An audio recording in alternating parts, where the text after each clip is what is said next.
இன்றைக்கி ஒரு கேஸ் பார்த்தேங்க. அந்த பொண்ணுக்கு பார்த்திங்கன்னா 23 வயசு தான் ஆகுது.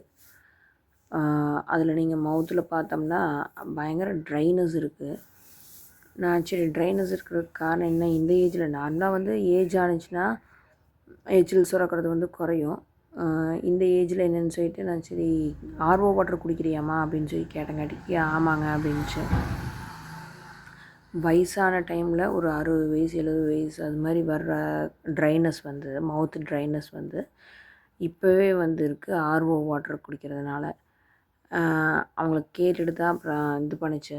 இப்போ ஆர்ஓ வாட்டர் பார்த்திங்கன்னா குடித்தோம்னா நார்மலாக நம்மளுக்கு தேவையான மினரல்ஸ் எல்லாம் வாட்டரில் தான் இருக்குது.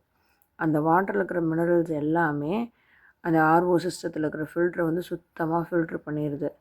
அதே மாதிரி உங்களுக்கு இம்யூனிட்டியும் வந்து ரொம்ப குறைவாக இருக்கும் ஆர்ஓ வாட்டர் குடிக்கிறதுனால. ஆர்ஓ வாட்டரை விட்டுட்டு நீங்கள் வேறு பைப் வாட்டரில் எதுவுமே நம்ம குடிக்கவே முடியாது. இம்யூனிட்டி வந்து நமக்கு ரொம்ப குறைஞ்சி போயிடும். எந்த நோயாக இருந்தாலும் டக்குன்னு நம்மளுக்கு வர்றதுக்கு சான்ஸ் இருக்குது. அதே மாதிரி கேன் வாட்டரும் அதே மாதிரி தான். ஆர்ஓ வாட்டரும் சரி, கேன் வாட்டரும் அதே மாதிரி தான். நீங்கள் அப்படி வாட்டர் குடிக்கணும் அப்படின்னா பைப் வாட்டரே வந்து என்ன பண்ணணுன்னா அந்த ஃபில்ட்ரு கேண்டில் ஃபில்ட்ருன்னு சொல்லி போட்டு ஒரு ஃபில்ட்ரு இருக்கும். அந்த ஃபில்டரில் மேலே இருக்கிற ஃபில்டரில் நம்ம இது பண்ணி வச்சோம், போர் பண்ணி வச்சோம் அப்படின்னா அது ஃபில்ட்ரு ஆகி கீழே இருக்கிற ட்ரம்முக்கு வாட்ரு வந்துடும், க்ளீனான வாட்ரு.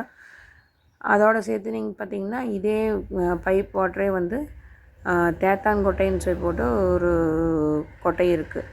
அந்த நாட்டு மருந்து கடையில் கிடைக்கும். அதை வந்து நீங்கள் என்ன பண்ணணும் அப்படின்னா நல்லா ரஃப்பான ஏரியாவில் வந்து ரப் பண்ணிவிட்டு அதில் இருக்கிற மேலே இருக்கிற தோல் மாதிரி உரித்து வந்ததுக்கப்புறமா அதை வந்து ஒரு 10 லிட்டர் வாட்டருக்கு ஒரு கொட்டை மாதிரி போட்டு ஒரு 24 ஹவர்ஸ் விட்டுட்டிங்க அப்படின்னா அதில் இருக்கிற இம்ப்யூரிட்டிஸ் எல்லாம் செடிமெண்ட் ஆயிரும். இன்னொன்று நம்ம வாட்டரை கொதிக்க வச்சும் கூட நம்ம குடிக்கலாம். அதனால் அது மாதிரி குடிச்சிட்டு இருந்தோம் அப்படின்னா உங்களுக்கு போன் வீக் ஆகிறது அதிகமாக இருக்காது. அதே சமயத்தில் மசில்ஸ் வீக்னஸும் இருக்காது. இது மாதிரி ட்ரைனஸும் வராது. இது மாதிரி பிரச்சனைகள்லாம் எதுவும் இருக்காது.